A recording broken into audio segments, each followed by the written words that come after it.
प्रायोजक है दगरू सेठ jewellers, GM road near radio station. 25 दिसंबर को होने वाले क्रिसमस डे को लेकर दोनार में स्थित होली रोजरी कैथोलिक चर्च में तैयारी हुई। पूरी प्रशासनिक अधिकारियों ने किया मुआयना।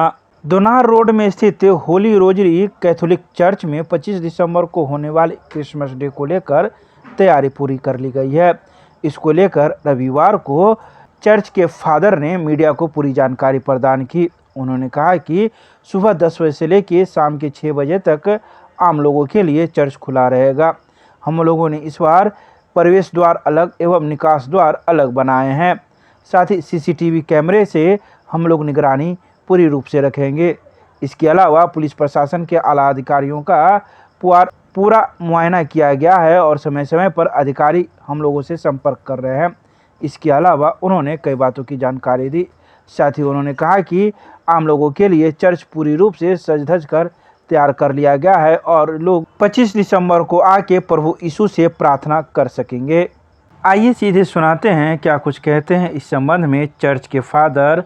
जी, ये होली रोजरी कैथोलिक चर्च है जो कि दोनार और रेलवे स्टेशन के बीच दरभंगा में स्थित है और मैं यहाँ का पल्ली पुरोहित हूँ, पैरिश प्रीस्ट फादर सुशील गैब्रियल। हर साल हम लोग 25 दिसंबर को क्रिसमस पर्व मनाते हैं। इस बार भी बहुत उत्साह के साथ, जोश के साथ इसकी तैयारी लगभग बीते 20-25 दिनों से चल रही है और इसकी तैयारी में सबसे इम्पॉर्टेंट हम लोग जोर देते हैं आध्यात्मिक तैयारी पर। तो दिसंबर के 3 तारीख से हम लोग का आगमन का पहला रविवार शुरू हुआ था। पहला, दूसरा, तीसरा, चौथा, ये 4 रविवार आध्यात्मिक तैयारी का समय होता है जिसमें हमारे जो विश्वासी लोग हैं वो लोग आते हैं, प्रेयर सर्विस में भाग लेते हैं और पाप स्वीकार संस्कार ग्रहण करते हैं। अपने आप को आध्यात्मिक रूप से उपवास परहेज के द्वारा भी तैयार करते हैं। और आज 24 तारीख रात्रि में क्रिसमस जागरण का मिस्सा बलिदान में वो लोग भाग लेंगे। 12 बजते ही प्रभु यीशु का जो बाल प्रतिमा है उसे स्थापित किया जाएगा और उसके बाद फिर लोग अंतिम प्रार्थना के बाद क्रिसमस केक एक दूसरे के साथ शेयर करेंगे, कॉफ़ी शेयर करेंगे, फिर एक दूसरे को विश करते हुए, शुभकामनाएं देते हुए वापस घर चले जाएंगे। फिर कल सुबह में लोग फिर 8 बजे आएंगे, जो सुबह का प्रार्थना होता है उसमें भाग लेंगे जो 9:30 बजे तक चलेगा और उसके बाद फिर आम लोगों के लिए फिर ये चर्च परिसर खुला रहेगा। सुबह 10 बजे से लेकर के शाम 6 बजे तक लोग आके बालक यीशु का दर्शन कर सकते हैं। अगर व्यवस्था की बात करें तो किस प्रकार की व्यवस्था होगी, कैसे लोग आएंगे और कैसे लोग जाएंगे, क्या कुछ? जी, जैसा कि आप लोग पिछले साल भी देखे थे, हम लोग पिछले साल से एक नया व्यवस्था शुरू किए हैं। पहले 1 गेट हुआ करता था, अभी 2 गेट है।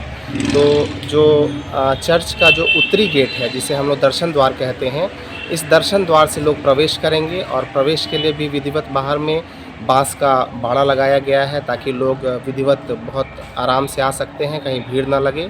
और वो लोग ऊपर में कलवारी से होते हुए चर्च प्रांगण में आते हुए फिर जो पुराना गेट है उससे वो लोग बाहर निकल जाएंगे। इसको लेकर के एक तो हमारे जो अपने स्तर पे हैं जो वॉलंटियर्स हैं उन लोग को तैयार किया गया है, प्रशिक्षित किया गया है और साथ ही साथ हम लोग बीते 17 तारीख को प्रशासन से, जिला प्रशासन और पुलिस प्रशासन दोनों से हम लोग मिल कर के ये इसके बारे में बताएं कि काफ़ी भारी संख्या में यहाँ भीड़ आती है और हमें इसके लिए सुरक्षा चाहिए। तो कल से हम लोग देख रहे हैं कि पुलिस प्रशासन के लोग आकर के सुरक्षा का जायज़ा ले रहे हैं और अपना वो लोग प्लानिंग कर रहे हैं कि किस तरह से वो लोग योजना बना रहे हैं अपना सुरक्षा देने के लिए। क्या CCTV कैमरे की भी बात? जी, यहाँ CCTV कैमरे की भी व्यवस्था है और ज़्यादा भीड़ यहाँ लगती है लोग सेल्फ़ी लेने में और फ़ोटोग्राफ़ी करने में। तो प्रशासन के द्वारा भी और हमारी तरफ से भी ये स्ट्रिक्ट निर्देश है कि सेल्फ़ी लेने वाले को मना किया गया है, फ़ोटोग्राफ़ी के लिए मना किया गया है। जो पत्रकार लोग आते हैं वो अपना परिचय देंगे, आइडेंटिटी देंगे, तो उनके लिए कोई मनाही नहीं है। लेकिन जो आम लोग जो आते हैं फ़ोटोग्राफ़ी और सेल्फ़ी में काफ़ी जगह भीड़ लगा देते हैं, उसके लिए मनाही रहेगी। लोगों को क्या एक मैसेज देंगे आज अपने माध्यम से? क्रिसमस एक बहुत ही पूरे मानव जाति के लिए एक बहुत ही हर्षोल्लास का समय है क्योंकि जैसा कि हम लोग जानते हैं कि ईश्वर कभी मनुष्य का जो अनुभव है, जो पीड़ा है, वो अपनी दैवीय शक्ति के साथ अनुभव नहीं कर सकते हैं। यह मानव इतिहास में पहली बार हुआ कि ईश्वर स्वयं मनुष्य बनकर मनुष्य के पीड़ा को न केवल देखा बल्कि खुद उनकी पीड़ाओं को सहा है, समझा है, अनुभव किया है।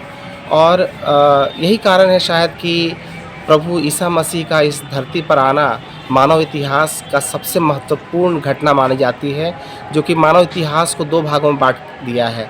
प्रभु ईसा मसीह के आने का जो पहले का जो समय है उसे ईसा पूर्व कहा जाता है, और अभी हम लोग उनके आने के बाद की घड़ी में समय में जी रहे हैं, इसे ईसवी कहते हैं।